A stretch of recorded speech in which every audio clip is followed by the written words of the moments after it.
Hello, and welcome to episode 55 of the Compassion and Cucumbers podcast. I'm Christine. And I'm Sam. Hey, happy fall, everybody. Oh, isn't it great? It's been so terribly chilly. Well, not terribly chilly. Not terribly. No, delightfully chilly. Delightfully chilly. Although we have yet to turn the heat on in the house, and it was a little cold this morning. It was. Yes, and it was like 38 outside. Not even. Yeah. As I went to work very, very early this morning. I left the house slightly before 6, and it was 33. Really? Is that what your car said? That's what my car said. Yeah. It was 33. It was chilly. Yeah, it was. And in the house, it was like, 64 or something. But that started to drop throughout the morning. Mm-hmm. And it's so strange how 64, when it's cold outside, feels cold. And 64, if it was warm outside, would be perfect for me. Oh, yeah. But it's just that chill in your bones. No, cool. it's that hint of chill. It's that hint of moisture. The moisture. Moist. That I hate that word. Yeah, so anyway, fall is definitely upon us. It is gloriously so. Yes, so get out your fuzzy sweaters and have your pumpkin spice lattes if that's something that you're into. Oh, no. We'll stick with turmeric lattes. Turmeric lattes are good. I would choose a turmeric latte over a pumpkin spice any day. Any day. Or a chai. Oh, chai latte too. Yeah, either of those. Yeah. Kick pumpkin spice's butt. So no offense to all of you, what do they say, PSL people out there, but yeah, we're not really pumpkin spice latte kind of people. Mm-mm. No. Nope. I like pumpkin pie. Sam's not a huge fan. No, I don't like pumpkin pie. And I do like the spices that are in pumpkin, spiced things. It's usually clove and nutmeg and ginger, cinnamon. Yeah, all good things. Yeah, I like all those things, but I'm not a huge pumpkin spice latte thing. I like we have some wax melts. I like the cinnamon and apple. Yeah, that smells really nice. I love the cinnamon apple combo. Yeah, I mean it's just so fall. Totally. All right. Well, we have a lot to talk about. We do. And this is going to be a fun episode. It's going to be kind of a foray into a whole new thing. Yeah, so it's a whole new thing.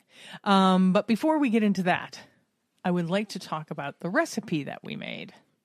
That you made. So let's talk about that. Yes. Here is this week's recipe of the week.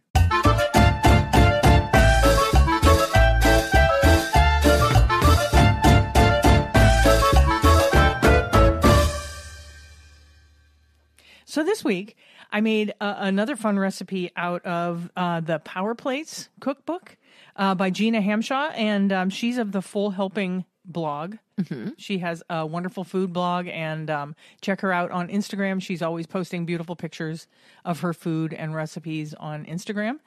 So definitely check her out. And the recipe that I made, I always want to say we, and Sam's always like, no, you made it. Well, that's right.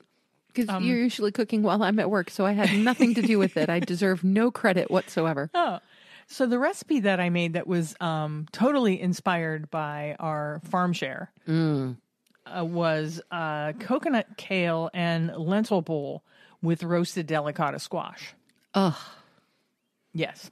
And our organic farmer, Wendell, and his father, Andrew, they actually had delicata squash available this week. And so I'm like, oh, yeah, definitely. We want a couple of delicata squash. So that's why I found this recipe. I'm like, I need to find a good recipe to use that squash. I mean, it's good. You can just roast it and eat it in a plate, and it's fantastic. Which is what we did today. Yeah. And what I love about delicata squash is the simplicity of cooking delicata squash, because you do not need to peel it. Right. A lot of other squashes, you want to take that outside skin off, right? Because it's tough. Yeah, that rind is kind of tough. Yeah, and even after it cooks, it's just too tough to really. It's not really palatable. Mm-hmm. But delicata squash, thus the name, I guess. The skin is far more delicate and definitely edible. Not only edible, but delicious. Delicious, yes, so good. So this was a really great bowl. You use jasmine rice, and then you make kale with like a coconut sauce and lentils. And then you top it with the delicata squash. This was stunning. It was delicious. Yeah, this was absolutely perfect. And Christine made it on like the first day that it was truly kind of chilly outside. And I came home from work, and she said, we have this beautiful lentil and kale bowl. I mean, you've got me right there. Lentil and kale. Come on. What's not to love? Lentil and kale and coconut. And coconut. Come on. I'm sold already. But then the delicata squash came into the mix, and it was just gorgeous. It was so warming and satisfying. And it was one of those dishes that, as much as you're enjoying the taste, you can also taste the nutrition in it. Yeah. You can taste that it's good for you.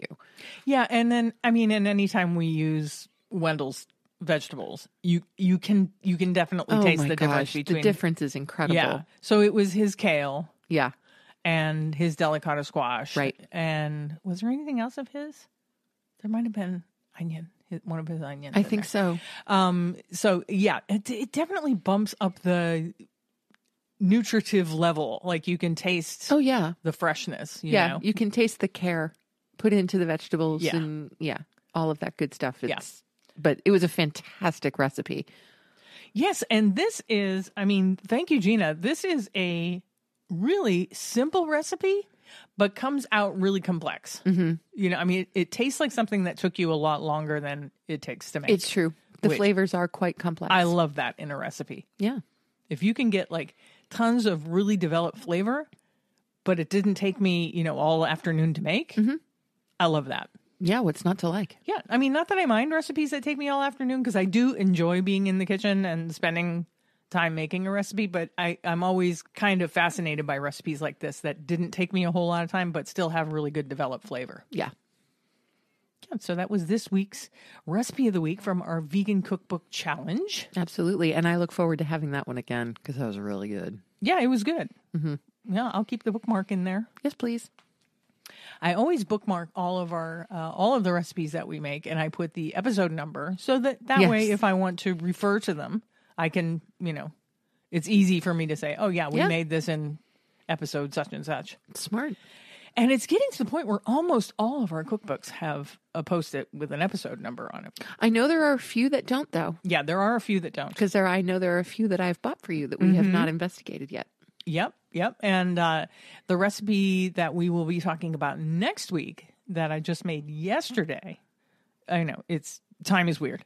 And I'm not going to give it away or anything, but I searched through those books that I haven't used yet to see if I could find the particular recipe that I wanted to make, and it was not in there. So I did use a book that we haven't used before, but not one of the ones that you recently had purchased. Okay. And that's all I can say, because I don't want to give it away. I think I've got it. I think I picked up all the clues. Are you picking up what I'm putting down? I think so. Well, you're the only one. Okay, so I want to move on. Our main topic this week is kind of a fun thing that we've had in our back pocket for a while that we've been wanting to explore.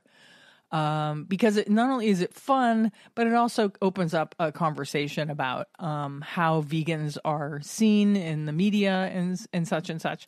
So this week's main topic is going to be vegans in television. Yes. Vegan representation in film and television.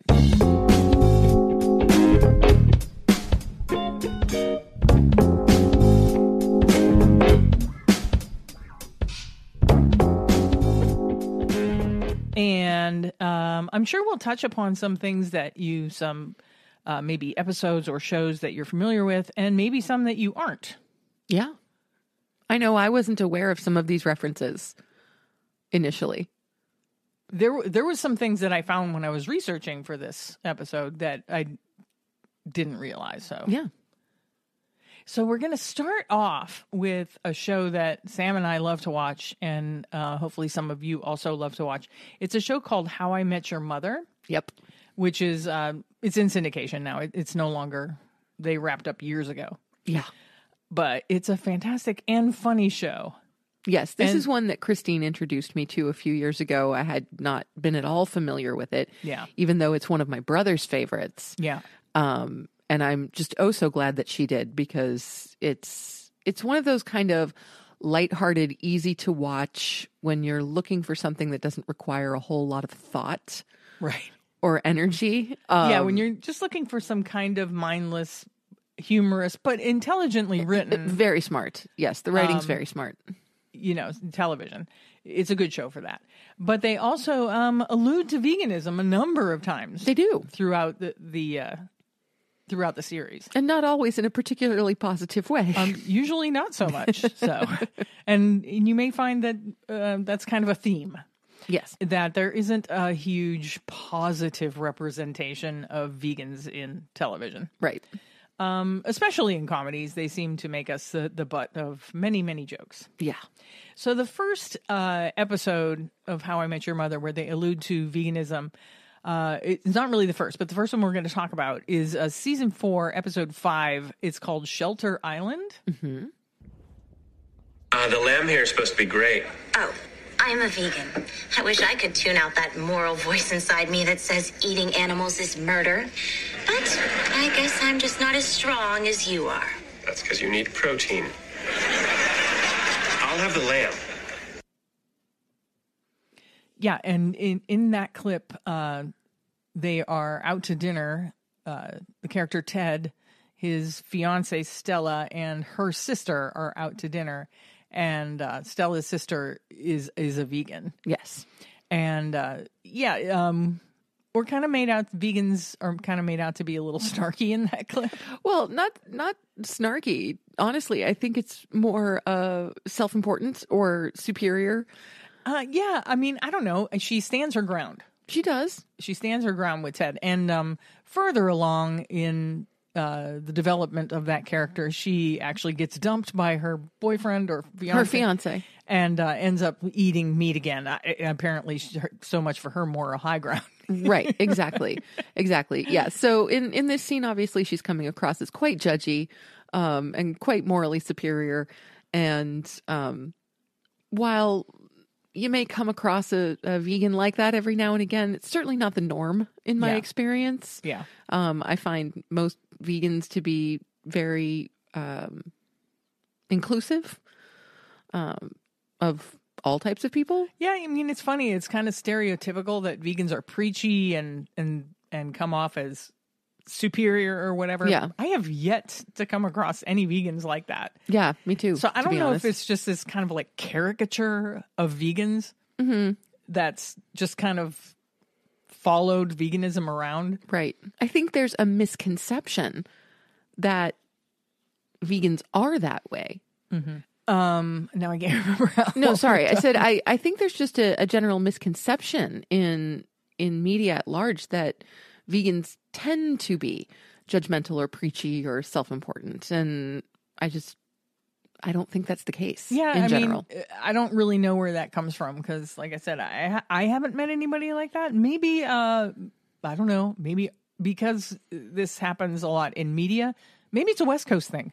Maybe there's some West Coast vegans that are like that. Maybe. I don't know. I don't either. But you do have to wonder where that caricature of the preachy vegan comes from. So you're saying that even though the show itself is set in New York City, because many of the writers might be from LA.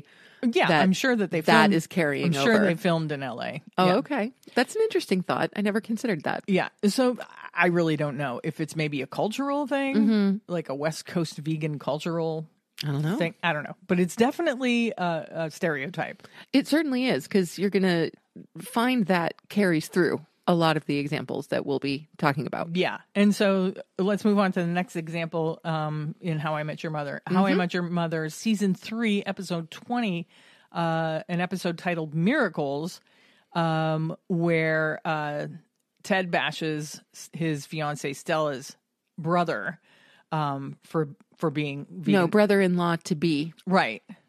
So yeah, Stella's brother. No, Stella's her brother-in-law to be. So the sister's fiance. Okay, right. And he kind of bashes him for being vegan, and we'll listen to that clip right now. So my sister broke up with her boyfriend. Well, I can finally say it. I hated that guy. Everything out of his mouth is, I'm a vegan. Fish feel pain. I'm never constipated. That guy's an idiot. Actually, she's marrying him. I just wanted your honest opinion. He's actually a really nice guy. I think there's a wisdom to Ken. Yeah, so in that clip, that is a funny scene. I do like that one a I lot. do like how they threw in the I'm never constipated. So they're actually kind of like saying some good things about being vegan. Right. But making it seem like it's kind of a whiny kind of. Whiny and annoying. Yeah. Yeah. and of course, there is truth to what Ted is saying here. Oh, yeah. Fish do indeed feel pain. Right. Yeah. So it's all factual stuff. It is. But Ted is acting like it's a terrible and whiny thing that this man is saying to him when he says these things. Yes. So once again, we're the brunt of the joke. Let's see. The butt of the joke. Oh yeah, the butt of the joke. Moving on. Another How I Met Your Mother. In season 4, episode 2, there's no sound clip for this one, but it's the episode's called The Best Burger in New York. And Lily and Marshall are on a search to find. Marshall found this burger joint and he said it was the best burger that he ever had. And so over the course of the episode, they are going from burger place to burger place trying to find this burger. And in one scene, they end up in a vegan burger joint called Veggie Heaven. Yeah. And Marshall won't even taste the vegan burger. No, Lily he won't even taste it. Lily is sitting there. She takes a big bite out of her veggie burger and just looks at Marshall, and Marshall just tosses his burger down on the plate, shakes his head, and just he won't even try it. Won't even try it. Now, this is one of the things that I've found really interesting about the representation of Marshall in How I Met Your Mother. Right. Because Marshall is a passionate environmentalist. Right. And his goal in life is to be an environmental lawyer. There's frequently conversations about him wanting to save the planet. It's a running thread through the entire series. And so the idea that Marshall is an active environmentalist, but completely unwilling to even taste a veggie burger, right, to me is hysterical. Yeah, there's definitely a disconnect there with Marshall. Yeah, without question. Yeah. And so, I think if the show were remade today, I think their take on that would almost have to be different. Yeah, I agree. I think a lot of these takes would be hugely different now, even though How I Met Your Mother wasn't that long ago. No. We're talking about 10 years. About 10 years, yeah. But that brings us to another show that's older than that, and that is Friends. And if you're fans of Friends, and I'm sure a lot of you are, I'm sure you're familiar with the fact that the character Phoebe was portrayed as sometimes vegetarian, sometimes vegan. It kind of went back and forth with her. Yeah, her identity in terms of her dietary choices or restrictions was really malleable. Yeah. I think she was known more than anything as kind of a flaky vegetarian. Yeah, flaky. Predominantly vegetarian, but not always adherent. Yeah.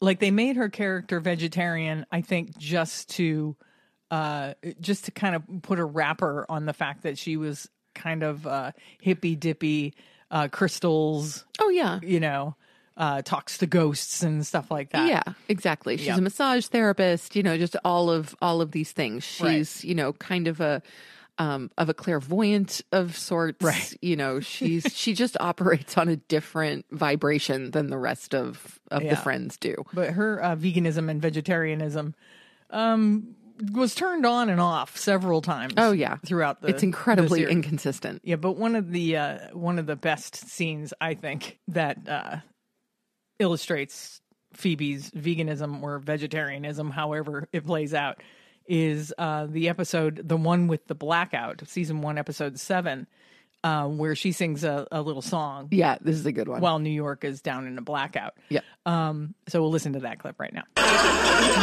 New York City has no power, and the milk is getting sour. But to me it is not scary, 'cause I stay away from dairy. La la la la la la la la. Yeah. Gotta love that. Yeah. And we were, of course, singing along. Yeah, we were definitely singing along. Yes. And so that clip portrays Her as Phoebe a vegan. As a vegan, because she's, well, at least dairy. She doesn't say anything about eggs. True. So she could still consume eggs. But I love that little ditty. I mean, some of my favorite scenes in Friends are the scenes where Phoebe is singing. Oh, So, well, yeah. For obvious reasons, being a guitar player and songwriter yourself. Yeah. She just cracks me up. But yeah, there you go. There's at least some proof that it's sometimes Phoebe is vegan. Yes, but there's another scene in another episode, and we did not write this one down, where, Phoebe is having a conversation with Rachel, and she offers Rachel oatmeal raisin cookies, and Rachel says, I need milk. And Phoebe says, I have milk, and pulls out a thermos of milk. And so there's the dairy. She doesn't say what kind of milk it is. No, she doesn't. That's fair. But again, when Friends was being recorded, it was not common to refer to alternative milks or plant milks as milk. It wasn't part of the vernacular at that point. So I find that to be questionable. Yeah. Yeah. Well, there was a BuzzFeed article that had some theories about some of the characters and what some of the characters in Friends would be like in today's world. And I won't talk about the other characters because it's kind of like out of the realm of what we're talking about. But they did say that Phoebe would most definitely be a vegan influencer. Oh, no question about it. Instagram influencer. Yeah. Defender of animals, the planet. And it says, and known as somewhat of a flaky vegetarian, would instead these days be a vegan Instagram influencer. BuzzFeed believes that she'd use the online platform to encourage people to be more mindful of the earth.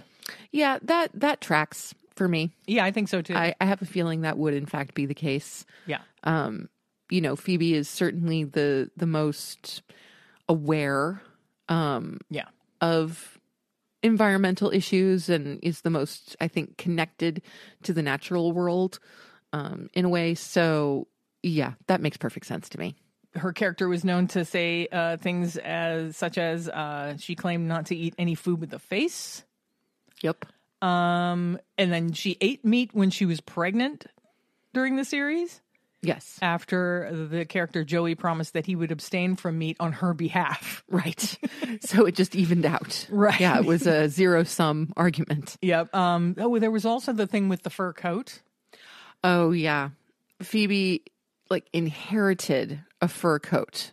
Right. And, was appalled by the very idea of it, but then she put it on and saw herself in the mirror looking fabulous. And she had a brief lapse of ethics where it came to that fur. Fortunately, she ran into a squirrel while wearing the fur coat, and the look that the squirrel gave her immediately changed her mind. So that I thought was brilliant. Yeah. There was a scene where she says to characters Joey and Chandler about their armchairs, I can't believe that 2 cows made the ultimate sacrifice so you guys could watch TV with your feet up. Yes. So she did have, she did have her moments. The thing about the fur coat, the line she said was, I have a perfectly fine coat that no innocent animal has suffered to make. Yes. So she's definitely making vegan forward arguments here. Yeah. She's definitely making arguments for compassion and empathy and, anti-speciesism, which I think is fantastic. It's just incredibly inconsistent throughout the series. Yeah. It really is. They go back and forth with it. It's like they can't decide, is she or isn't she? Okay, moving on. And there is an episode of The Simpsons that has multiple things that we can talk about. And that episode is season 7, episode 5, Lisa the Vegetarian. This was entirely new to me. Oh, you weren't familiar with this? No, I wasn't. I mean, I love The Simpsons, but I was not and am not a regular watcher of The Simpsons, so I missed a lot of things. Yeah, well, let's listen to the first clip from Lisa the Vegetarian. No, I can't. I can't eat any of them. Wait a minute. Lisa, honey, are you saying you're never going to eat any animal again? What about bacon? No. Ham? No. Pork chop? Dad, those all come from the same animal. Oh, yeah, right, Lisa. A wonderful, magical animal. I think Lisa's right, Dad. Eating meat is bad. Oh. Hey, that's my chop. So previous to that clip, the Simpsons family is at, I believe, like some sort of petting zoo or something, and there are lambs there. And then shortly after that, the family's having dinner and her mother prepares lamb. Right. And so Lisa, of course, makes the connection and immediately objects, to eating one of these beautiful fuzzy creatures that she just met at the petting zoo. Yeah. So then after that scene, we see Lisa in school, and we'll listen to that clip. Oh, my family just doesn't understand my newfound vegetarianism. Compared to them, the public schools are a haven of enlightenment. Okay, class, time to dissect our worms. Yay!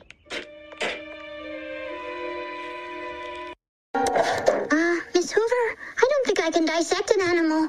I think it's wrong. Okay, Lisa, I respect your moral objection. And what you don't hear in that clip, because it's just a visual, is that after Lisa objects to dissecting the worm, her teacher agrees. Okay, Lisa, and she pushes a little red button on her desk that says the independent thought alarm. Which actually sends a signal to the principal's office that a child is having an independent thought, which is hysterical. Yeah, it's brilliant. It is brilliant. Yeah, absolutely brilliant. I can totally relate to this scene because I actually had to go to summer school because I refused to do a couple of projects in a science class when I was in junior high school. Really? One was a dissection project and one was a bug collecting project. Where you had to pin bugs. Where you had to pin butterflies and whatnot to a board. And I went to the teacher and told him that I did not feel comfortable doing that and that I was more than willing to take photographs of the animals and identify them. And he wouldn't let that fly. Wow. And so I stuck to my guns. No pun intended. Yeah. I stuck to my guns and ended up having to go to summer school in order to pass 7th grade science. Yeah. Oh my gosh. But you didn't have to do the bug assignment. No. Summer school had nothing to do with science. It was very strange. But I had to go nonetheless. I stuck to my guns. Well, go you. I'm proud of you. And I was glad my parents kind of backed me on it. That's awesome. They appreciated my point of view and said, if you don't want to do it, then you shouldn't have to do it. But you're going to have to suffer the consequences of not doing it. Right. Now, in today's world, that would never have happened. If I said that I had a moral objection to a class project, other accommodations would have been made for me. More than likely, yeah. And I thought that taking photographs of it's a great idea. Said species was perfectly acceptable in my mind. It's a great idea and also not easy. Why do I have to kill them and pin them to a board? Why can't I just take photographs of them and pin the photograph to a board? Anyway. Makes perfect sense to me. So yeah, I totally relate to Lisa in that clip. Yep. Go, Lisa. Yeah. So then later on in that episode, Lisa makes her way to the school cafeteria, and we'll listen to what happens there. Excuse me, isn't there anything here that doesn't have meat in it? Possibly the meatloaf. Well, I believe you're required to provide a vegetarian alternative. Do you remember when you lost your passion for this work? Yeah, so there, Lisa is demanding a vegetarian alternative at the school cafeteria, which in today's world, I think actually happens. I think many, if not most, school cafeterias now offer at least one vegetarian option per day. That does not mean that option will be vegan. There may be dairy involved, but at the very least, there is generally a vegetarian option. Right. It was pretty funny how she said possibly the meatloaf has no meat in it. Well, I mean, that's not uncommon. Right. Know that, for example, soy-based. Yeah, the biggest example I can think of is Taco Bell. barely uses any meat in their meat. But there is just enough meat in it. There is just enough that they have to refer to it as meat. Yeah. But it's largely soy. It is. It's largely like a TVP product. Yeah. Which I don't understand. Just take the meat out altogether. Just think of the money that Taco Bell could be saving. They're working if on it was completely. Anyway, we digress. We do. So this episode is just chock full of moments. It's awesome. So after the cafeteria, the alarm is sounded earlier about the independent thought. I just love that so much. Yes. And so the principal of the school is made aware that someone in the school has had an independent thought dun, dun, dun. and is making trouble. And so this is what ensues. Good morning, class. A certain agitator, for privacy's sake, let's call her Lisa S. No, that's too obvious. Let's say L. Simpson. Has raised questions about certain school policies. So, in the interest of creating an open dialogue, sit silently and watch this film.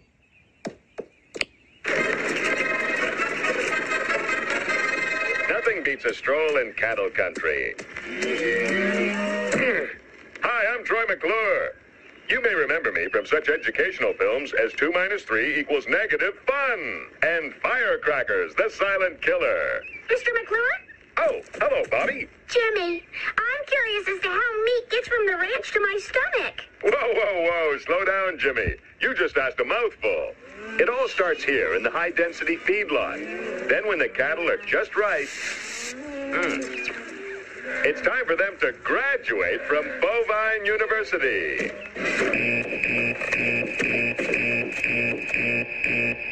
Come on, Jimmy. Let's take a peek at the killing floor. Don't let the name throw you, Jimmy. It's not really a floor. It's more of a steel grating that allows material to sluice through so it can be collected and exported. Don't kid yourself, Jimmy. If a cow ever got the chance, he'd eat you and everyone you care about. Wow, Mr. McClure, I was a grade A moron to ever question eating meat. Yes, you were, Jimmy. Yes, you were. You're hurting me. They can't seriously expect us to swallow that tripe. Now, as a special treat courtesy of our friends at the Meat Council, please help yourselves to this tripe. Stop it! Don't you realize you've just been brainwashed by corporate propaganda? Apparently my crazy friend here hasn't heard of the food chain. Yeah, Lisa's a grade A moron. When I grow up, I'm going to Bovine University. So, wow. I love that clip. There's so much to love about that clip. I mean, just wow. Mainly the fact that so many of the film strips that we were forced to watch in school were such propaganda. Oh my God. But the way she calls it out, that it was propaganda, and are we really going to swallow this tripe? And then they serve the kids tripe. Yeah. It's like, oh my God. It's just some brilliant social commentary. It really is. Yeah.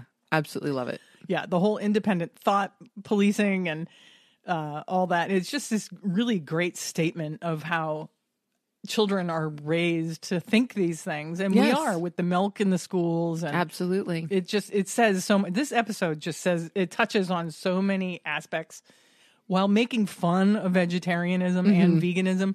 It totally pokes at why people are vegetarian and vegan, in a very illuminating way. Oh yeah, definitely. Yeah. So it's not poking fun.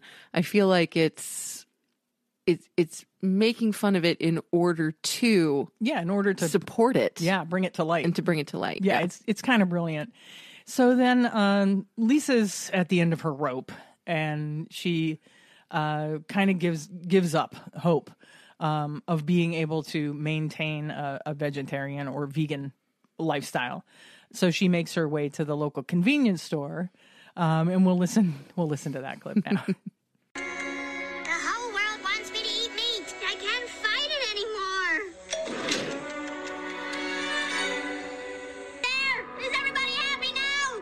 I take it from your yelling that you like my tofu dogs. Tofu?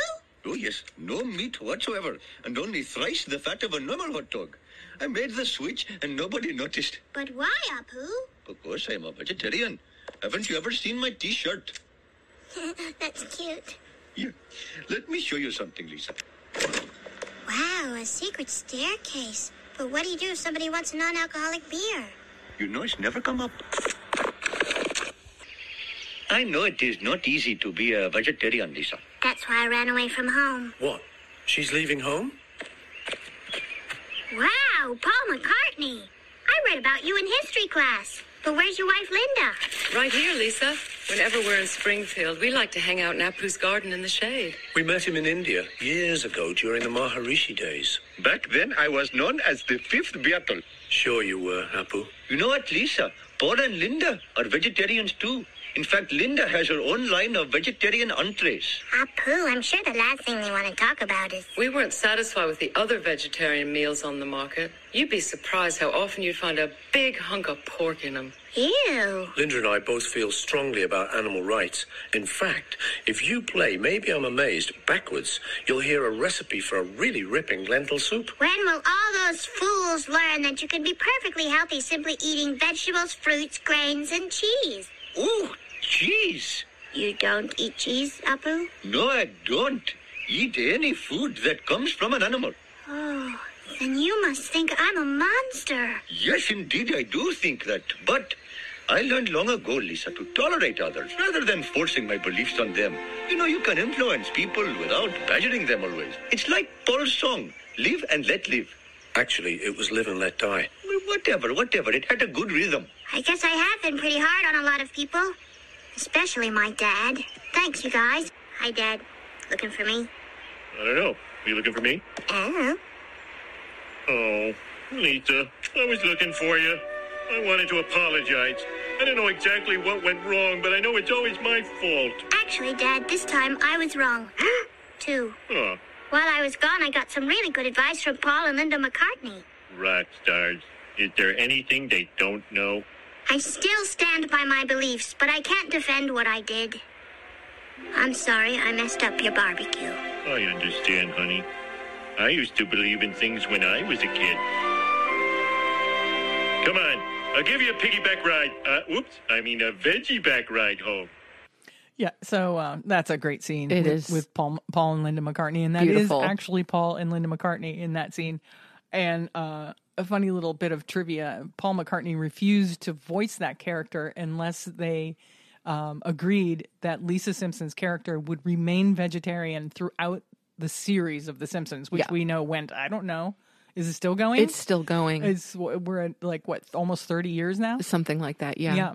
Actually, I think it's more than 30 years. Yeah. And I love the Apu character. I know. I do too. They get a little bit of grief about Apu because, they do use him to bring stereotypes, but it's commentary. Right. It's not like they're making fun of Indian people. They're making fun of the stereotype. The stereotype of Indian people. And when Apu says he's vegan, right. I just love how he says, yes, he does believe that Lisa is a monster for eating cheese. but that he says it very nicely. Learned to tolerate. Yes, I do think that you're a monster, Lisa. Thanks for pointing that out. Yeah, that makes me chuckle every time. Yeah. Because he brings forward the important point that we don't have to force others to our views. Right. We can accept other viewpoints. Yeah, and we may not agree with them. We may not think that they're valid, but our job is not to convert. Yeah, well, necessarily. That's kind of the message that the whole episode wraps up with because Lisa has run away because Homer is having a barbecue and of course is serving animal meat at this barbecue, and she kind of makes a scene about it, and they argue, and she runs away from home, and that's how she ends up at Apu's secret garden. But that's what they say at the end, about accepting other people's points of view and all that, and which I kind of appreciate. Earlier in the episode, they make a little bit of a commentary on how animals are portrayed on television, and especially in cartoons. Mm-hmm. And we'll listen to that scene now. I never realized before, but some itchy and scratchy cartoons send the message that violence against animals is funny. Say what? Cartoons don't have messages, Lisa. They're just a bunch of hilarious stuff, like people getting hurt and stuff like that. Look, kids, I just got my party invitations back from the printers. Come to Homer's BBBQ. The extra B is for BYOBB. What's that extra B for? That's a typo. Dad, can't you have some other kind of party, one where you don't serve meat? But all normal people love meat. If I went to a barbecue and there was no meat, I would say, "Yo, Goober, where's the meat?" I'm trying to impress people here, Lisa. You don't win friends with salad. You don't win friends with salad. You don't win friends with salad. You don't win friends with salad. You don't win friends with salad. You don't win friends with salad. I disagree completely. Oh, we have won friends with salad. Yeah, I mean, if you make absolutely. the right kind of salad. That's right. But, it's still catchy. Yeah, but I appreciate the commentary about the Itchy and Scratchy cartoon. Because if you're familiar with The Simpsons and the Itchy and Scratchy cartoons, they are terribly violent. And Itchy and Scratchy do horrible things to each other, kind of in the vein of Tom and Jerry. Yeah. Only graphically violent. Yeah, or think Wile E. Coyote and the Roadrunner. Right. Yeah. And so, Lisa has a point there that... Yeah, absolutely. That they are kind of making it okay and even funny to harm animals. Right. And then, of course, Bart's line where it just underlines the irony of the scene where it's cartoons talking about the messages of cartoons. And Bart's saying, what are you talking about? Cartoons don't have messages. And, it's, again, just fantastic. It's kind of brilliant. There is another episode of The Simpsons where Lisa meets another vegan character, and he's an activist.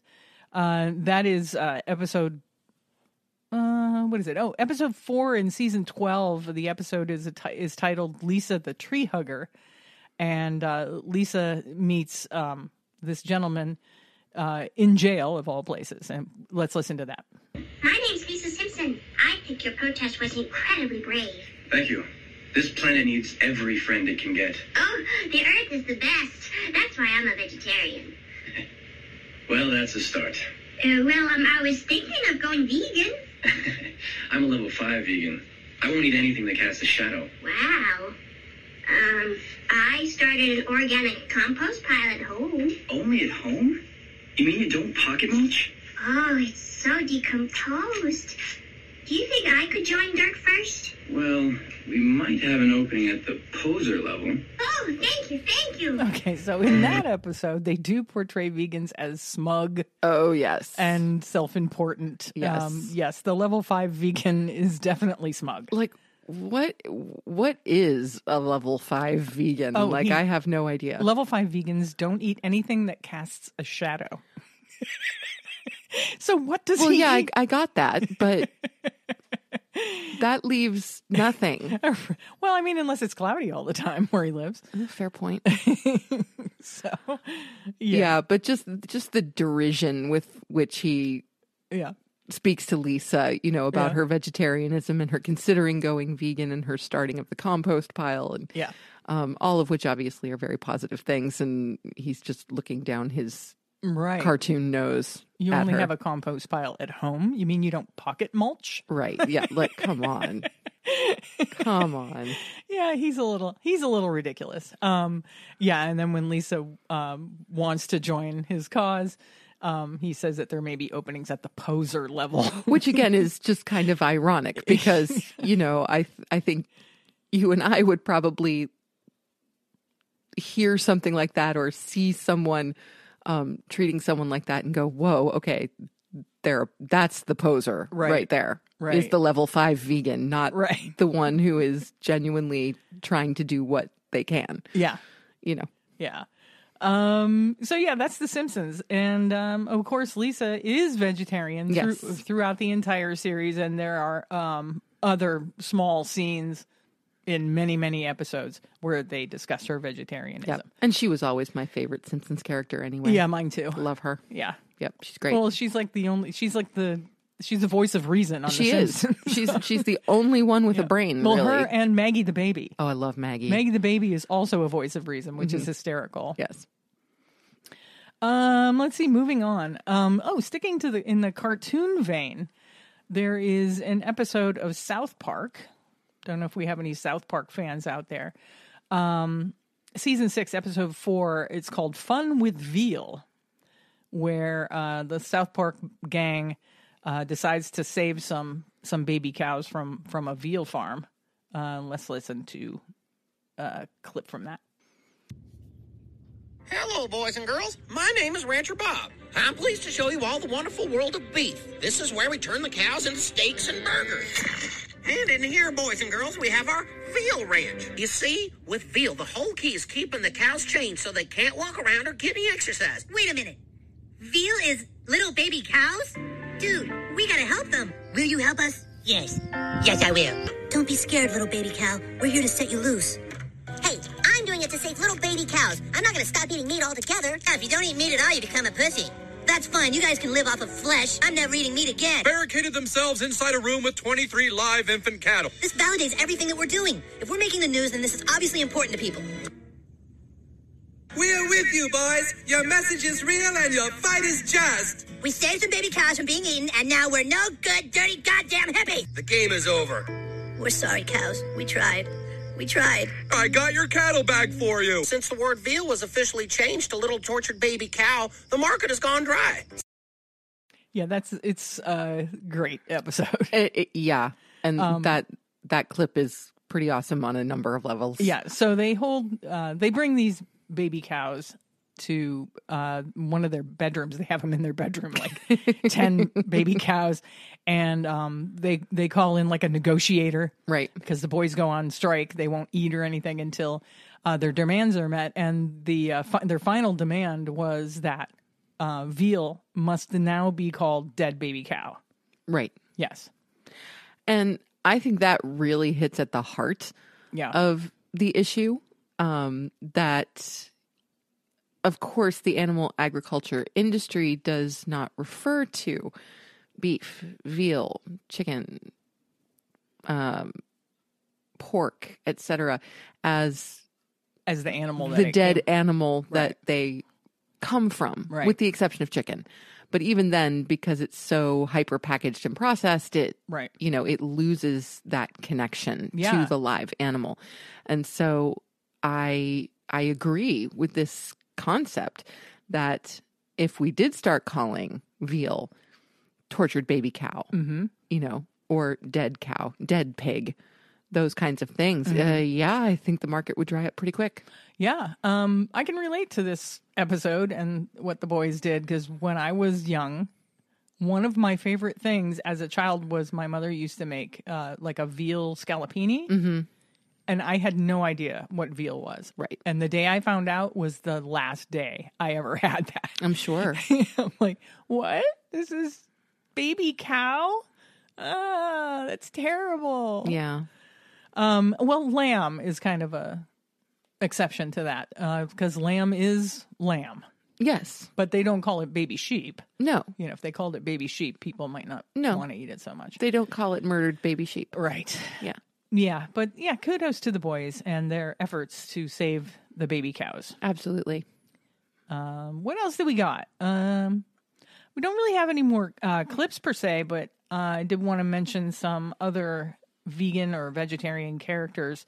The Office, if you're a fan of The Office, Angela Martin from The Office was a vegetarian. Chidi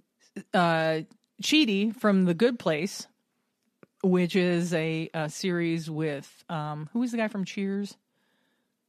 Who played Sam Malone in Cheers? The actor. I'm having a brain moment, a senior moment. Anyway, I've watched a couple of episodes of that, and that character is vegetarian.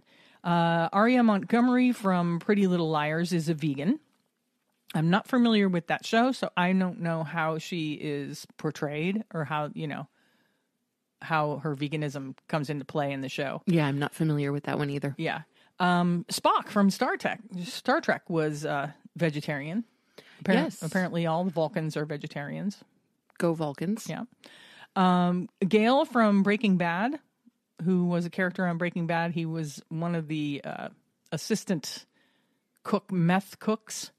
He was a vegan, and they used his veganism to add to the fact that his character was totally not a threat to anybody in the show. Interesting. And he ends up dying. They end up killing him. That's not a surprise. Yeah. But he was a very lovely man, even though what he did for a living was kind of terrible. Right. Well, I mean, didn't everybody in Breaking Bad die? Eventually. I could not really watch that show. I had trouble with that one. Yeah, a lot of people do. Bruce Banner, who, if you make him angry. Absolutely. It's the Hulk. He was Go vegan. Hulk. Bruce Banner was a vegan. Nice. And apparently, maybe if you give him animal products, he hulks out on you. Not exactly sure. Not exactly sure how that goes.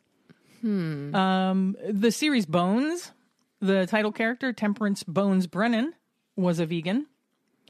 Here's a fun one. In the cartoon vein, Shaggy from the Scooby-Doo gang was vegan. And did you know that Shaggy's actual name was Norval? I didn't know that. I did not know that. Norval Shaggy Rogers, Scooby-Doo's best buddy.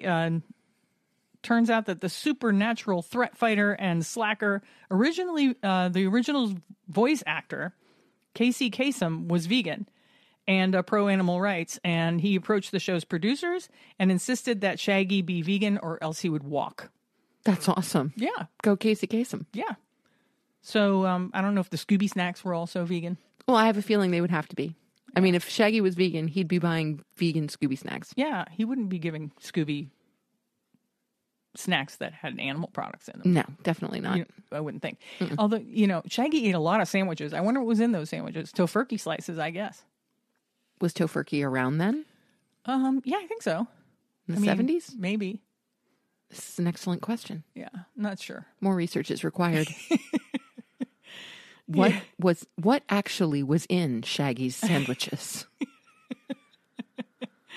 So those are just some of the vegans that the vegan characters and characters that represent veganism and vegetarianism in television. I'm sure there's more out there. Oh, absolutely. If any of you know of any other vegan or vegetarian characters that we didn't hit on, shoot us a DM or an email, because I want to add them to my list, because I'm kind of creating a little list. An archive? Yeah, a little archive of veganism in television.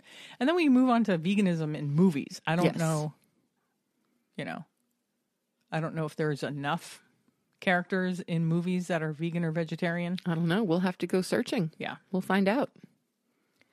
Yeah. Did you have anything else to add to the vegans in television situation?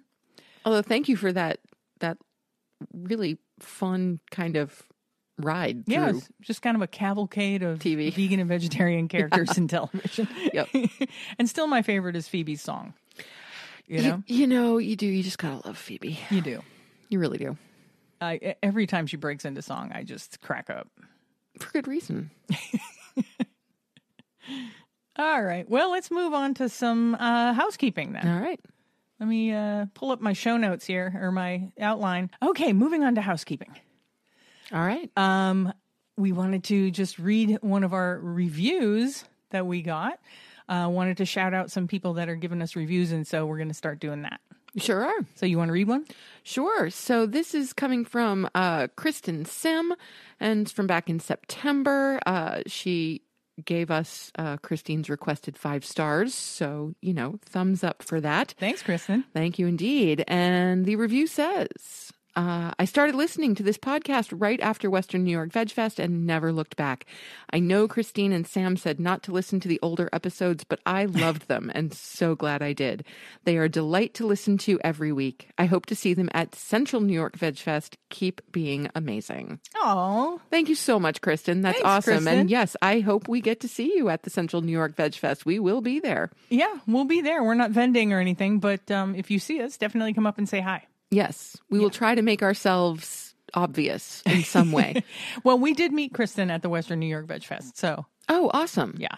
So it'll be easy to find her. Should be. Cool. If we see her. I mean, I know there's probably going to be a lot of people there. Yeah, probably. But we'll manage. Yeah, thanks for that, Kristen. That's awesome. What else? Oh, our current fundraiser that we're doing right now on our Buy Me a Coffee is we're fundraising for Food Not Bombs. So if you want to give to our Food Not Bombs fundraiser, go to our Buy Me a Coffee. It's buymeacoffee.com/cucumbers. Sure is. Oh, and I wanted to thank Sharon Jenko, who made a generous donation in the name of her father to our Food Not Bombs fundraiser. So thank you so much, Sharon. Thank you so much. That's awesome. Totally appreciate that. If you'd like to support the podcast, you can go ahead and do so through our Patreon page. We have decided to separate any support of the show from fundraising type support. So Buy Me a Coffee is now exclusively for fundraising for other vegan organizations, and the Patreon page will go to help support the podcast. So that is definitely an option if you're interested in that. We have 3 different levels of support, and each one comes with its own set of perks, including extra episodes, early access, and of course, some Compassion and Cucumbers merch. Yep, and we'll link to that in the show notes if you want to join our Patreon. Awesome. You can also, in the show notes, there'll be a link to get this week's cookbook, which was, again, Power Plates by Gena Hamshaw of the Full Helping blog. Cool. So if you'd like to get your hands on that book, we'll have the link in the show notes. Yep. And upcoming for us, we've got a few cool things coming up in the calendar. This weekend, of course, we are super excited to head to Syracuse for the Central New York Veg Fest. That's happening October 8th. Yay! And that is this Saturday. Yep, coming up. So can't wait. It's probably the last Veg Fest of this season. I think so. Most likely, because soon we'll be into holiday time, and it's totally getting there. And then the following week, the following Saturday, is the Fall at the Farm. Yes, it's festival. The Fall at the Farm Festival at Mockingbird Farms Animal Sanctuary. Yes, and so we are heading there on the 15th. And so if you can, please come out and support that fabulous organization. That should be really fun. Yeah, it will be. And they're doing farm tours, and they're going to have vendors and artists and all kinds of things going on. There'll be food and face painters. And... Yep, it's going to be a great day. Yep. So really looking forward to that. I think they're going to have a pumpkin patch. Ooh. Yeah. And then what I am super psyched for is we will be attending the Animal and Vegan Advocacy Summit in Washington, D.C. from October 20th to October 23rd. I am just giddy that we're going to do that. There are just so many amazing speakers and amazing forces in the vegan movement that are going to be there. Yeah, that should be really interesting and something that we haven't really done. No, this is a whole new ballgame for us. Yes. And we're very excited about it. Yeah, like a 3-day summit with all advocacy speakers. Yeah. And so we're hoping to come back from it with a lot of new tools and ideas for increasing our advocacy, not only through the podcast, but in our immediate geographic area. Mm-hmm. Yep. Looking forward to that. Yeah, it's going to be fabulous. Yep. And I think that's it. I think that wraps it up. That was episode 55. There you go. Thank you so much for listening. And I hope you enjoyed our Vegans in Television episode. And like I said, if there are any other characters that you can think of or that you know of, shoot us an email or DM us so that we can add them to my list and maybe do another episode like this in the future. Because I really enjoy looking at the episodes and talking about how they portray us vegans. Oh, absolutely. It's a lot of fun. Yeah, would love to do this one again. Yeah. So we'll definitely keep our eye out for more both television and film characters. Absolutely. All right. Thanks so much for listening, everybody. Have an awesome week. All right. Bye-bye. New York City has no power, and the milk is getting sour. But to me it is not scary, 'cause I stay away from dairy. La la la la la la la la.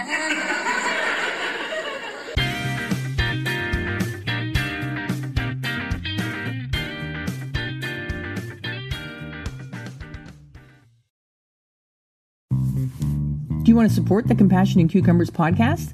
Well, you can do that by joining our Patreon page. We have 3 different levels of support, and all 3 come with their own special bonuses. Hey, you can support the podcast and get yourself some really cool merch. All the links and deets are in the show notes. We'll catch you next week on the next episode of Compassion and Cucumbers.